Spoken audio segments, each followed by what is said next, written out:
Bueno, es una espiroqueta del género Treponema, especie Pallidum, subespecie Pallidum, porque esta es la especie que realmente causa patología, o sea, es una infección de transmisión sexual, pero también es una infección sistémica y de gran repercusión.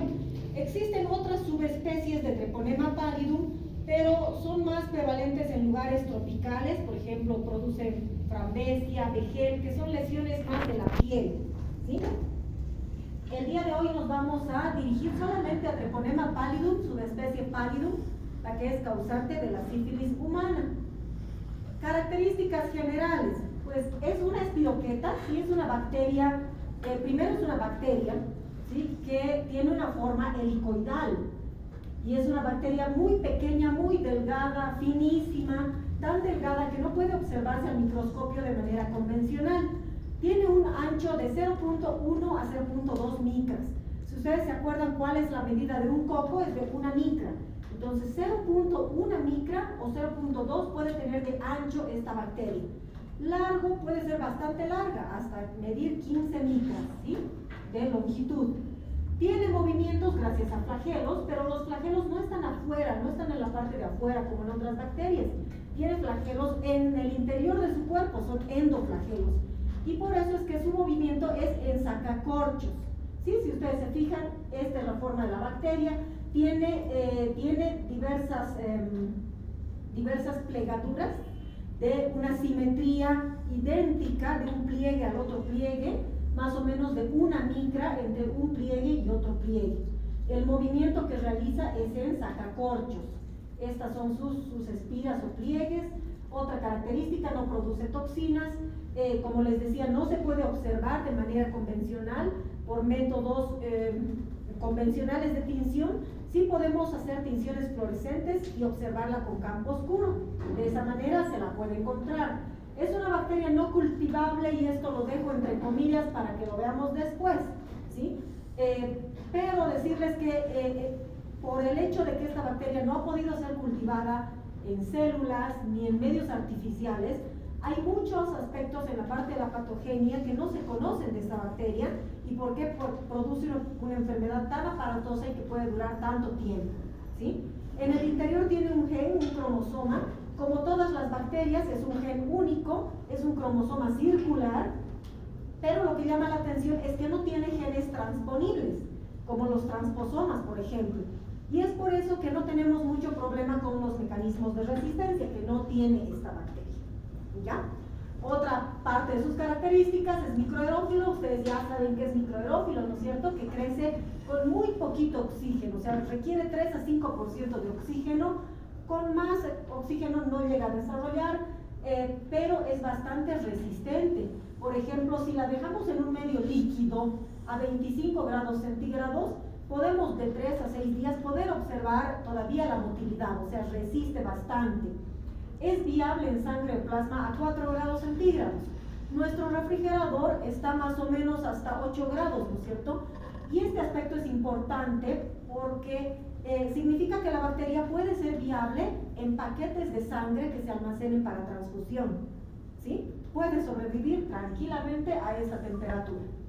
Es sensible más bien a al medio ambiente seco, ¿sí?, a los desinfectantes y al calor. Estos aspectos hacen que la bacteria no sea tan fácil de transmitir. Entonces la transmisión es de persona a persona y por contacto sexual. Ese es el 80-90% de las formas de transmisión de esta bacteria. No es la única, también puede ser transplacentaria de madre a hijo. Y bueno, se ha visto que, como les decía, puede ser viable en sangre o plasma, entonces mediante transfusión sanguínea también se puede transmitir, ¿sí? Entonces se muere con desecación, con cualquier tipo de desinfectante y con calor. El tiempo de división es lento, muy lento. Por eso es que todas las pruebas que se han hecho para cultivarlas en células humanas, en medios in vitro, pues no han sido efectivos, puesto que tarda muchísimo en dividirse, y lo hace por fisión binaria, ¿no?, en dividirse de un treponema a 2, y es por eso que no se ha logrado hacer de manera efectiva. Esta es la estructura y esta es la estructura que vemos de la espiroqueta, con la simetría en las flexiones que tiene, y estos que están marcados en rojo como filamentos axiales, que son los endoflagelos. Son flagelos, como les decía, internos, que le van a permitir esa movilidad en sacacorcho. Tiene la estructura hasta por ahí de una pared bacteriana gram negativa. Es decir, que si nos vamos de afuera hacia adentro, tiene una membrana externa. Después de la membrana o dentro de la membrana externa tenemos un espacio periplásmico. En el espacio periplásmico se encuentran los endoflagelos. Tiene una delgada capa de péptido glicano que le permite que no se rompa, o sea, le da la flexibilidad y la posibilidad de moverse y de mantenerse también curva, ¿sí? Tiene lípidos, no tiene lipopolisacáridos. Esa es una característica importante y porque esa es la diferencia también. No se puede tener contención gram y no es pared bacteriana gram negativa por completo por eso, ¿ya? No tiene lipopolisacáridos, pero sí lípidos. Los endoflagelos tienen entre sus componentes antigénicos hialuronidasa, que es lo que hace la hialuronidasa, fracciona, rompe el ácido hialurónico y le permite penetrar más fácilmente los tejidos.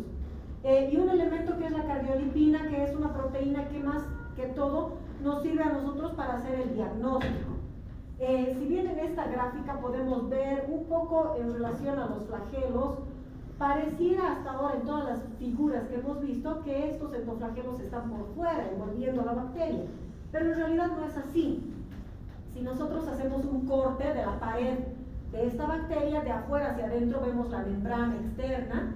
Esta membrana externa está compuesta por proteínas especiales que son conocidas como TPOM, que es Treponema pallidum, o MP, que son las proteínas de membrana externa. Estas proteínas son muy importantes, vienen en mucho mayor cantidad en relación a otras bacterias y probablemente estos sean los factores que le ayuden a la bacteria a invadir más bien nuestros tejidos, todo tipo de tejidos. Por dentro tenemos el espacio periplásmico y fíjense, todo este es el espacio periplásmico. En ese espacio periplásmico se encuentran los endoflagelos, ¿sí? Estos flagelos que se encuentran a lo largo de todo el cuerpo bacteriano, que le van a dar la posibilidad de rotación. Estos endoflagelos tienen las proteínas o sea, están compuestos por flagelina, igual que los flagelos externos que tienen las otras bacterias. Después tenemos la capa, una delgada capa de péptido glicano que les mostraba y otra capa de lipoproteínas. Aquí vemos una delgada capa de lipoproteínas y acá otra. Las lipoproteínas son muy importantes para esta bacteria, sí la protegen y se cree que nos dan muchos factores que le ayudan más bien a evadir al sistema inmunológico. Y por dentro tenemos la membrana celular, que es esta, ¿sí? En el interior estos filamentos citoplasmáticos que le van a ayudar en la división celular. La división es por fisión binaria como cualquier otra bacteria. Si nosotros vemos tridimensionalmente al treponema, pues vamos a ver por dentro estos filamentos axiales que le dotan movilidad y termina en una punta que es conocida como el cono, ¿sí? Esa punta o cono que tiene en ambos extremos se cree que le ayuda a la bacteria a fijarse a las células, porque en algún momento en algún estudio se ha visto que la punta del cono está adherida a la célula epitelial donde se adhiere.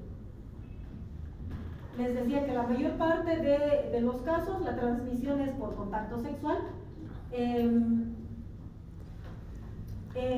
contacto en realidad, o sea, es importante el primer contacto que tiene la bacteria y el ingreso es por la piel o por mucosas, pero que tengan algún tipo de lesión, alguna abrasión que haya sucedido durante el contacto sexual. La transfusión sanguínea, que bueno, sí está comprobado que se puede transfundir porque sobrevive muy bien en la sangre. La vía transplacentaria, el intercambio de agujas es poco frecuente, ¿sí? Este tipo de transmisión. Y bueno, la transplacentaria, que sí es frecuente también. En relación a la sífilis primaria, la sífilis es una enfermedad que tiene tres estadios, no son formas de presentación, son 3 estadios, solo que a veces la persona no se da cuenta, no percibe porque puede pasar de manera silente, sin causar ninguna molestia y la persona puede ni siquiera darse cuenta de la enfermedad, ¿sí? Entonces, esta es la primera manifestación, se conoce como sífilis primaria o manifestaciones primarias de la sífilis, y suceden después del ingreso. Les decía que puede ser por mucosas. Entonces está ahí la mucosa genital, la mucosa oral y la mucosa rectal. Es ahí donde nosotros tenemos que ir a buscar las lesiones primarias. Puede ingresar por la piel, por una piel intacta no, pero por una piel que tenga algún tipo de lesión, abrasión, solución de continuidad, sí puede ingresar, ¿ya? Lugares donde se encuentra en la piel, igual, perioral, perianal o perineal. La replicación, una vez que ingresa la bacteria por el lugar de contacto, si ustedes quieren, hay replicación en los tejidos subepiteliales, o sea, ingresa y hay replicación de la bacteria. Se cree que es una replicación extracelular, porque se la ha visto, como les digo, adherida más bien a la parte externa de las células epiteliales, y después algunas bacterias que ingresan están pasando por ahí y se adhieren a la célula epitelial, y otras que no llegan a adherirse pasan directamente y recorren a los ganglios linfáticos. Se van por los ganglios linfáticos y gracias a estos después a la circulación sanguínea. Por eso se dice que la sífilis es una enfermedad sistémica, incluso desde la etapa primaria. Bueno, tiene este tipo de lesión que es una úlcera. Esta úlcera es rica en treponemas. Si es que quisiéramos hacer un análisis y tomar muestra de estas úlceras, pues estas úlceras son muy notorias y están ricas en treponema. Algo importante sobre estas úlceras es que no duelen. Esto es conocido también como chancro duro, a diferencia del chancro blando. Todavía no han visto chancro blando, ¿no es cierto? ¿Han visto Haemophilus ducreyi? Bien, entonces, este es el chancro duro. El otro es doloroso, este es indoloro. Es una lesión, una placa dura que se forma al fondo. Es una úlcera, o sea que es una perforación, es un orificio en la piel o en la mucosa con una base limpia, seca, no tiene pus, no tiene olor, no tiene dolor, entonces fácilmente puede pasar desapercibida, ¿no? El paciente dice, se me va a pasar, y efectivamente cicatriza espontáneamente. Desaparece este tipo de lesión, ¿sí? Más o menos tarda 2 a 10 semanas en aparecer. Después del contacto persona a persona puede pasar 2 a 10 semanas. ¿De qué depende que sean 2 o 10 semanas? De la carga bacteriana. Si es una carga bacteriana alta, es una lesión grande, entonces va a aparecer en menos tiempo, ¿sí? ¿Qué es lo que sucede? Primero aparece una pequeña papulita, no sé si está aquí después. Bueno, primero aparece un granito, que es una pequeña pápula, y en ese momento hay ingreso de macrófagos. Los macrófagos son los primeros en aparecer. Los macrófagos son los que van a llamar a los linfocitos y a los neutrófilos.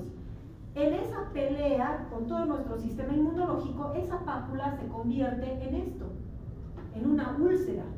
De ser un pequeño granito, se abre, explota, crece y puede ser de diferentes tamaños, como ustedes están viendo aquí, pero se convierte en una úlcera. Entonces, esa úlcera no es por el tamaño de la lesión, o sea, por el tamaño de la fricción, del roce o de la herida, sino es por la lucha con nuestro sistema inmunológico, ¿ya? Y bueno, como les decía, cicatriza espontáneamente, puede tardar hasta un máximo de 26 semanas en desaparecer este tipo de lesión sin ningún tratamiento.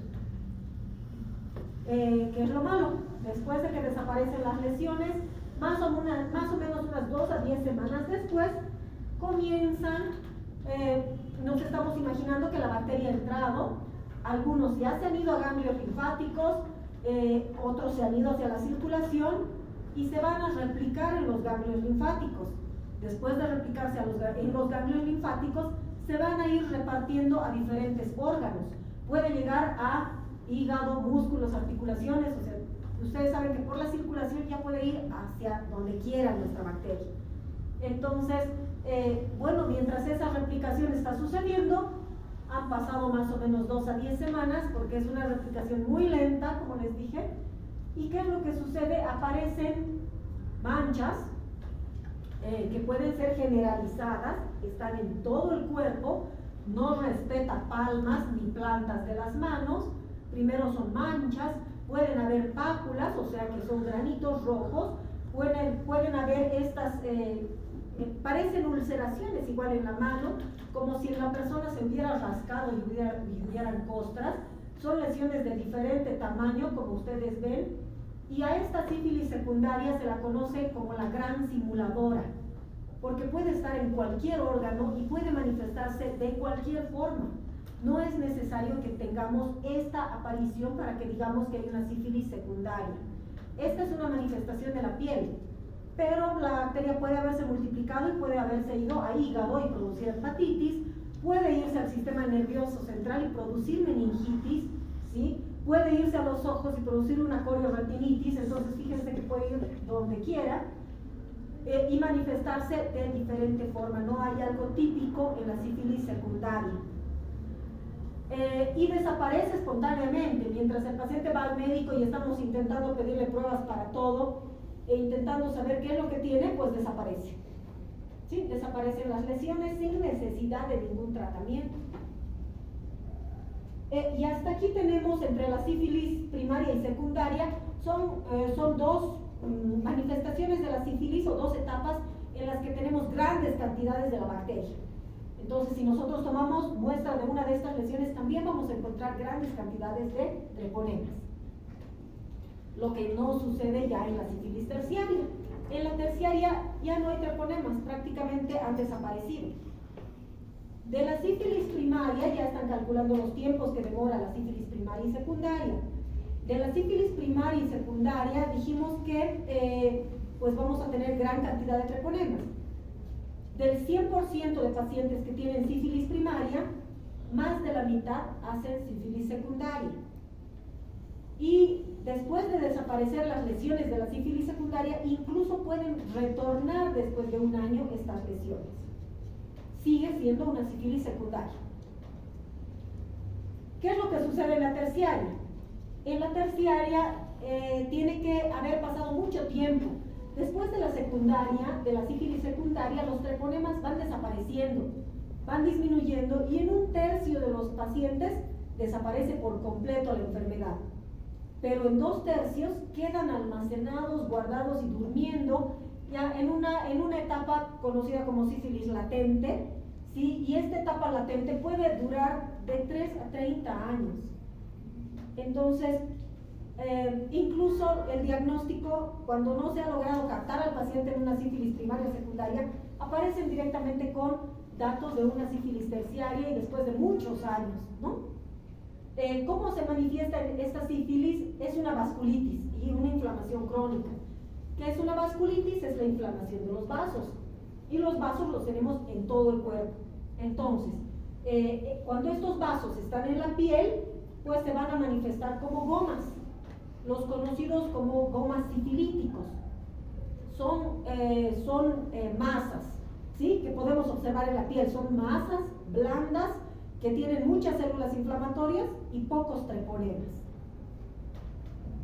Pueden estar en la piel, en los huesos. ¿Qué es lo que hacen estos gomas? Destruyen tejido, ¿sí? Cuando estas lesiones vasculíticas están en el sistema nervioso, ¿sí? Puede causar paresias, o sea, debilidad en algunos músculos, puede causar tabes, que es la alteración o la degeneración, ¿sí? De las raíces posteriores de la médula, y cuando produce lesiones cardiovasculares, entonces hay alteración de los vasa vasorum, que son los vasos de los vasos, ¿no es cierto? Entonces, los vasos que van, las arteriolas que van a nutrir a la aorta son los que van a ser afectados y vamos a tener una aorta crecida, pueden haber aneurismas aórticos, pueden haber rupturas de la aorta, ¿sí? Y esas son lesiones vasculíticas, o sea, son los vasos los que están siendo afectados en todos los casos.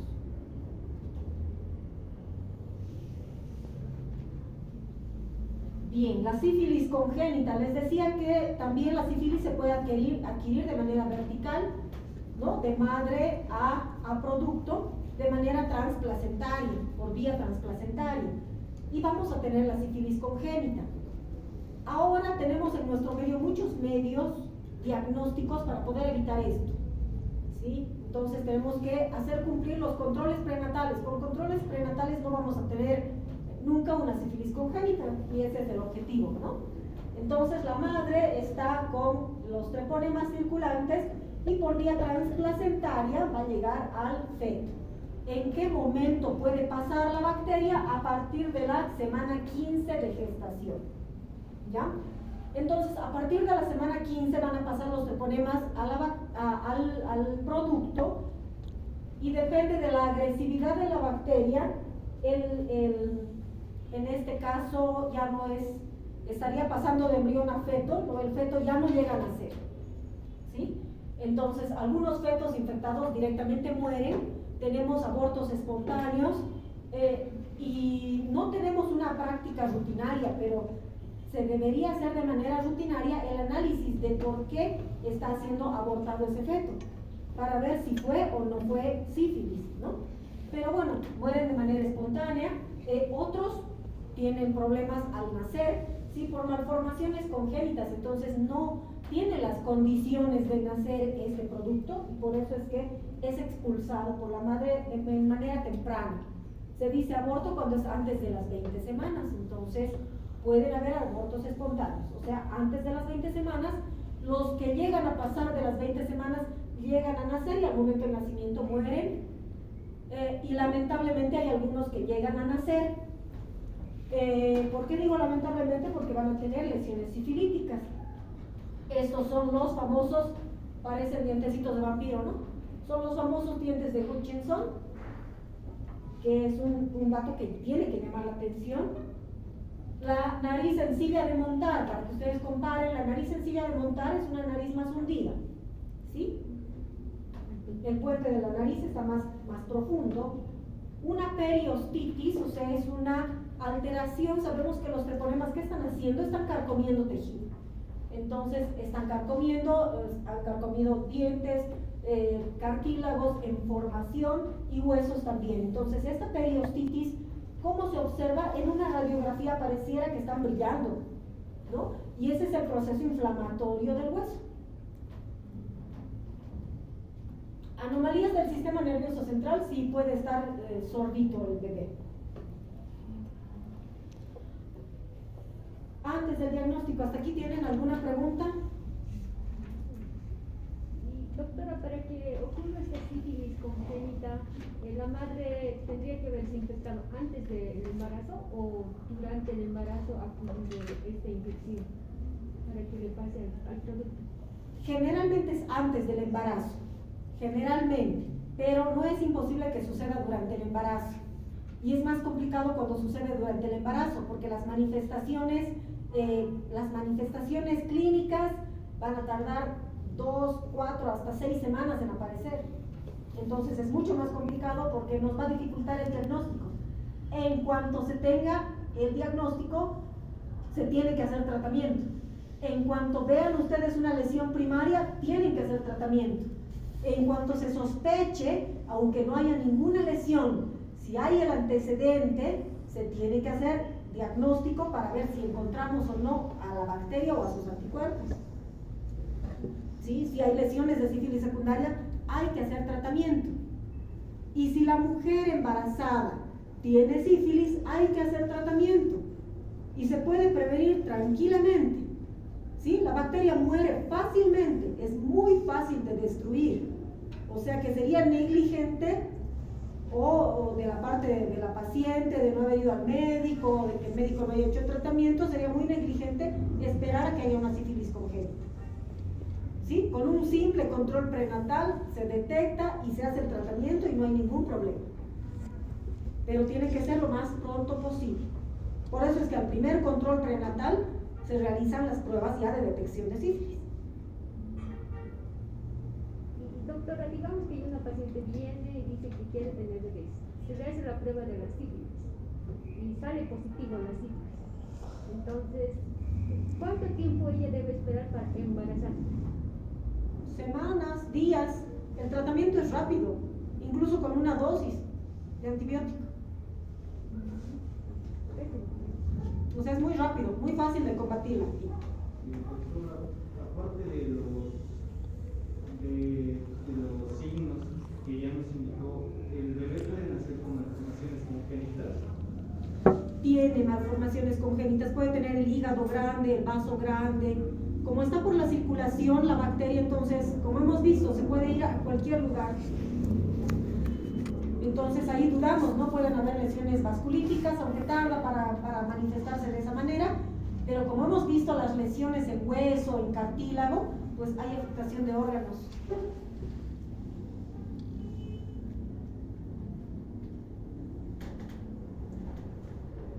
Bien, ¿alguna otra cosa? Pasamos al diagnóstico. Les decía que las lesiones primarias y secundarias son ricas de bacterias. Entonces se puede tomar una muestra y en todo caso, si se toma una muestra de la úlcera, del chancro duro, pues se puede llevar directamente en fresco a un microscopio de campo oscuro. Y si es un examen en fresco, se puede incluso ver el movimiento de sacacorchos en el microscopio de campo oscuro. Otra alternativa es mandarla a tinciones fluorescentes y observarla, ¿no? ¿Qué es lo que hacen estas tinciones? Se ve que los colorantes lo que hacen es adherirse, o sea, son anticuerpos fluorescentes que lo que hacen es adherirse alrededor de la bacteria, ¿sí? Y por eso es que se pinta de esta manera, por los anticuerpos fluorescentes. Se ha visto que muchas bacterias tienen, en lugar de tener antígenos en la superficie, tienen células plasmáticas. ¿Se acuerdan qué son las células plasmáticas? ¿Qué son los plasmocitos? ¿Qué eran los plasmocitos? Linfocitos B. ¿No ven? ¿Se acuerdan? Los linfocitos B maduran y se diferencian en células grandes, que son las células plasmáticas, que van a ser los que van a producir anticuerpos. Bien, entonces se ha visto que muchos treponemas tienen, en lugar de antígeno, en su superficie tienen células plasmáticas. Y se cree que por eso es que nuestro sistema inmunológico no las ataca. Y por eso les permite vivir tanto tiempo dentro de nosotros. ¿Sí? Bien, les decía que es no cultivable. Bueno, no cultivable, no sé si hasta el 2016, tal vez hasta el 2018. En los últimos 3 años han salido artículos de varios estudios intentando cultivar a Treponema pallidum. Cultivos celulares no se han logrado hacer, cultivos artificiales tampoco, entonces se ha visto, probaremos una mezcla de ambos, ¿sí? Porque como les decía, tarda mucho en desarrollarse, la fisión binaria es muy lenta y además vive muy poco tiempo, ¿sí? En medios artificiales, incluso en células epiteliales. Entonces, uno de esos estudios nos muestra un medio de cultivo que es Treponema pallidum CM2, que es un medio, si bien es un medio artificial, es un medio bastante complejo porque tiene todo esto, fíjense, para hacer que crezca la bacteria. Tiene ácidos nucleicos, tiene nucleócidos, cocarboxilasa, coenzima A, factores de crecimiento como FATNAT, ¿sí? Acetato de sodio, ácidos grasos y otros componentes más. Entonces se ha intentado hacer crecer a la bacteria en este medio de cultivo y se le ha añadido a este medio de cultivo células epiteliales de conejo, que es donde al inicio, hace muchos años, ya estaban intentando cultivar a la bacteria. Entonces ahora se ha unido el medio artificial con las células epiteliales de conejo, pero se tiene que prácticamente repicar y cambiar de medio cada 7 días para que la bacteria siga viva. Entonces todavía está en proceso, pero solamente gracias a métodos cultivables vamos a poder saber otros factores más detallados en relación a la patogenia de la sífilis. Lo que se hace de rutina, lo que es más fácil, es más cómodo y es más económico son las pruebas serológicas. Existen métodos no treponémicos o métodos treponémicos, ¿sí? Entre los métodos no treponémicos se llaman así porque son inespecíficos, no van a ir a buscar al treponema, pero sí pueden buscar anticuerpos, ¿sí? Y ahí tenemos el BDRL y el RPR, y entre las pruebas específicas o treponémicas, porque ya están buscando antígeno, o sea, al treponema, tenemos la FTA, ELISA, TPTA y otras pruebas que vamos a ver ahora. Esta es la comparación que hay entre la prueba de BDRL y la RPR. Entonces, primero, ¿qué significa BDRL? Sí, es una prueba para una enfermedad venérea, ¿sí? Y la RPR es una prueba de reagina que está buscando cardiolipina, antígeno de cardiolipina. Les había mostrado en una de las primeras diapositivas que entre los factores de patogenicidad que tiene el treponema tiene cardiolipina. Esa cardiolipina es buscada por esta prueba, la prueba de reagina, ¿ya? Bien, entonces, bueno, el antígeno que contiene, aquí están los antígenos, y esta es la forma en la que se realizan las dos pruebas, tanto la VDRL como la RPL. Sensibilidad, tiene buena sensibilidad, siempre y cuando estemos hablando de una sífilis primaria y secundaria. Enseguida les voy a mostrar la curva del por qué, ¿sí? ¿Cuál es el principio de este método? Es aglutinación, ¿sí? Entonces es mezcla de la muestra, es una prueba serológica. Entonces, ¿qué se hace? Se toma el suero del paciente y se le coloca un reactivo, que puede ser cualquiera de estos dos, y se ve si hay precipitación o aglutinación. Las pruebas treponémicas, la que tenemos aquí es la FTA, ¿sí? Que es una prueba de absorción fluorescente, o sea, es una prueba de absorción de anticuerpos fluorescentes. Es la prueba treponémica más específica con la que contamos. Se podría hacer ELISA, pero el ELISA tiene que ser específico de treponema. No se realiza en todos los lugares, ¿ya?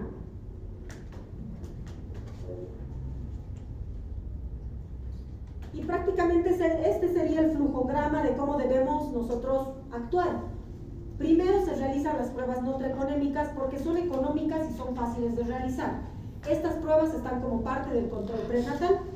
Entonces se realiza una prueba no treponémica y bueno, si sale positiva ya tenemos el diagnóstico serológico de sífilis. Si sale negativa tenemos que hacer una prueba treponémica. En algunos artículos sugieren, recomiendan que en estos pacientes que han salido positivos también se realice una prueba treponémica confirmatoria. Las pruebas treponémicas son más específicas, también son más costosas, pero obviamente nos conviene hacer la confirmación, ¿no? del diagnóstico. Si tenemos una prueba no treponémica positiva en mujer embarazada, se hace tratamiento.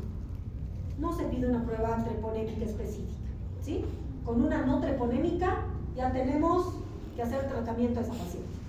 No vamos a perder más tiempo. Entonces, en los pacientes negativos se sugiere hacer una prueba treponémica siempre y cuando epidemiológicamente tengamos la sospecha de sífilis, ¿ya? Y bueno, obviamente si sale una FTA de absorción positiva, tenemos el diagnóstico confirmado. Y tenemos el famoso CLIA, que es la prueba rápida. Ahora tenemos prueba rápida para sífilis, entonces también se puede hacer. ¿Cuándo nos sirve? Cuando sale positiva IgM. ¿Sí? IgM nos está indicando infección activa, es decir, que la bacteria está ahí.